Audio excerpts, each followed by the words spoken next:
Hello and welcome to another one of Matt Parker's Maths Puzzles.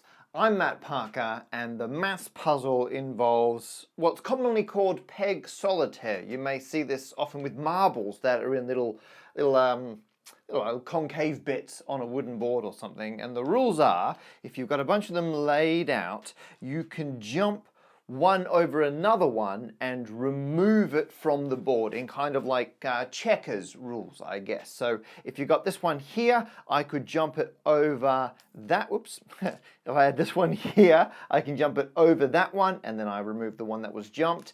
Now, I don't know, I could jump that one, take that off, and so on, right? And what I've managed to do, oh, that's nice, is reduce it down to just one single remaining. In this case, I'm using little tokens, but it could be marbles or coins or whatever you want to have. And normally, this is played on a square grid. This is your classic kind of checkers board, and you'll see different variations of this where there's different layouts of where they can go, but this is the classic checkers. And now you can jump over one, and then you remove it from the board, and so on. We were having a think about what puzzle we were going to come up with for this week's Matt Parker's Maths Puzzle, and Deanna suggested, what if we did this, but on a triangular grid? So bear with me here. Instead of the classic square grid, I'm going to have a triangle. What I'm going to do is number the positions. This will make our life a little bit easier later. So it's going to be position 1 at the top, 2, 3, 4, 5, 6, 7, 8, 9, 10. 10, one of the greatest triangle numbers because it is the bowling pin number. There's your classic 10-pin bowling. It's 10-pin bowling because 10 pins can neatly be arranged in a triangle. Triangle numbers. Okay, right, so now I've got a triangular grid. It's not perfect, but you get the idea. So the rules are the same. You can still jump, but now, actually the middle one's probably a good example. You can jump this way, that way, this way, and that way, that way. So instead of having two orthogonal, one axis there, and you can jump in either of those directions, you've now got 3 different directions. So you can jump sideways, diagonal that way, and diagonal that way. Although you can't go outside the grid. So here I've got 10 tokens. The grid is full. The challenge for this week is, can you start with a triangular grid of 10 tokens, coins, whatever you want to use? You then get to remove one, and then you have to use legal checkers, jumping, peg solitaire rules to reduce it down to just one remaining peg. So for example, actually, there are only 3 that you can remove with symmetry. You can either remove the middle one, you can remove one of the side ones, which they're identical based on reflection and they're on rotations, they're all the same piece, or you can remove a corner. So you either remove one from an edge to start, or you remove one from a corner to start. Once you've started, so I'm going to take one out to start, I can now jump from 6 to 1. And actually, if I want to keep track of this, my first move was 6 to 1. Okay, and that's removed that one. What now? I could now jump from 8 to 3. So I've done an 8 to 3, and that removes that one. And now what? And then so on. I could keep going, right? I could keep playing this game. I could list my moves. I need to point out, though, that if you do a double jump, so hypothetically, different game, not this one, but if I set up like this, let's say, I could do a 10 to 8 move. So, okay, that's from a different game. Okay, 10 to 8. Take off 9, but then I could do 8 to 3, take off 5, and you're allowed to keep jumping, and that's one move. So if you do 10 to 8, 8 to, oh sorry, not to 5, to 3, 3, then that counts as one move.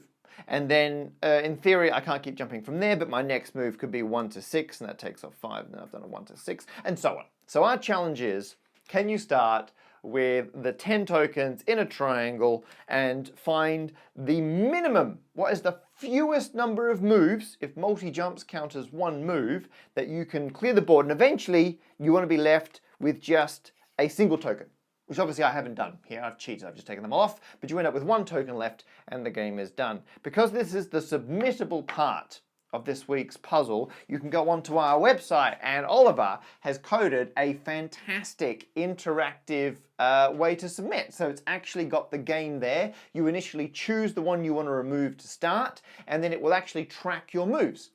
You click the one you want to pick up, you click where you want to put it down, it has all the moves recorded at the bottom, and then you can submit that. So as always, the first 1,000 or so people who submit a valid entry, you will get speed points. Everyone who does a valid solution at any point will get the entry points, which are more than the speed points. And obviously you get the speed points, you get the entry points as well. And then of course, we do have participation points. So as long as we see you've done a non-trivial attempt, as long as you've put something in which we think shows that you gave it a go, I'm all about giving it a go, then you will get the participation points. Although, it wouldn't be a Matt Parker's maths puzzle, gotta stop saying that, if there wasn't a open challenge. And so the open challenge is twofold. So when Deanna pitched this, she was curious about what would happen on bigger grids. So have a go, like obviously the next one up, I could do another 5 at the bottom, next triangle number is 15, and see what happens on the triangle number 15. And actually, if you want to completely solve a triangle, to my mind, you need to show every single starting and finishing position. So there are 10 pieces that you could take off to start this, although technically only 3 distinct places.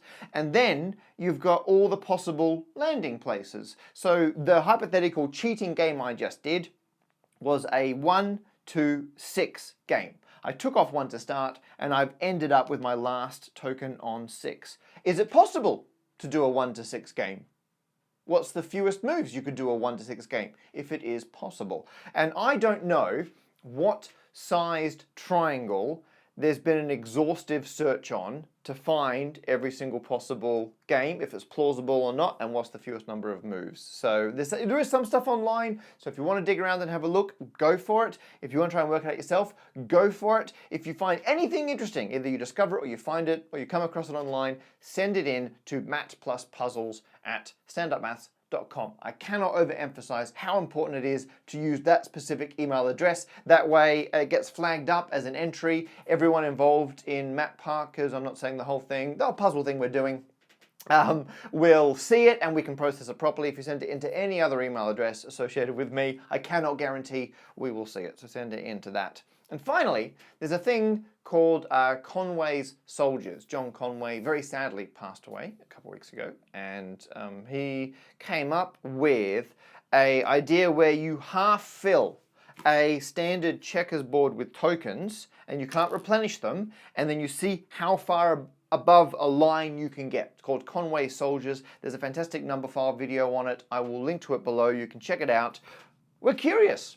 How far can you get with triangle soldiers? So if you, again, you have like a horizon, you fully fill in the triangular grid below that, and then without replenishing, how far? So you've got as many as you want below, but they can't start in the same position. How far up can you reach? We don't know. It's an interesting challenge for normal Conway soldiers. If you've not seen it before, try it before you watch the number file videos. You know what? We'll have a whole bunch of resources on the Think Maths website if you go to the puzzles page. That's where you can submit for the submittable part of the challenge. Also, Deanna's made up some resources you can download, and it's got an outline of the puzzle and everything else, so you can have a play with it.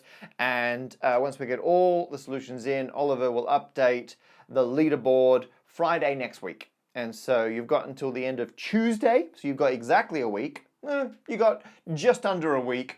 It's not exactly a week. We're already partway through Wednesday. You've got sub a week to get your solutions in, but sometimes we're still giving speed points to valid solutions coming in on the Tuesday, so it's never too late. And as always, a leaderboard, it's a weighted average, so even if you're just starting now, don't panic. You can still catch up as the older puzzles are gradually worth less and less for people's position. And I think that's everything. So do email us in anything you've got. Do go and submit this on the leaderboard on the website. We're going to take a week off. So we were doing it weekly at the beginning when Zoe was helping out. Now we're doing it every 2 weeks at the moment. And we'll see how we go. It depends how much time and effort we've got, but we love doing this. It's great fun. Do keep sending us things in. And finally, just to say, I've got some stuff now that I'm gradually accruing while I'm making these videos. So I've got the train from the previous puzzle. I don't know what I'm going to do with this. It's part of my recycling, but it's kind of fun. It's got the 100 tag on the back. I've also got cards. So I've got loads of the cards which came from the previous video. So these are cards that were seen on screen. I've now got this checkers board. You know what? I'm going to throw in all the other checkers. I'm going to put all this stuff on eBay, individual lots. I'll sign the board. I'll give you all the checkers of both colors in case you want to play that. I'll sign this sheet of working out. That'll go on as a separate lot. You can get the train. I'll individually sign the cards. I know some of the memorabilia from my videos can be quite expensive. I mean, it's all for charity. So WaterAid, who are my chosen charity, they're currently doing great stuff, providing sanitation and hand washing facilities in the areas around the world where they're needed the most, which I think is incredibly important work. So everything you buy goes to charity. It's great stuff, normally sells for a lot of money because it means we can help more people. But this video is on my second channel. Way fewer people are going to see it. And I'm going to sign a bunch of the cards that have been in the videos. So these shouldn't be too expensive. So if you've ever wanted something, you can get those. Occasionally I give away hundreds of things for free, but I can't do that at the moment. And you know what? Party Town. You want Party Town? It's a wine bottle.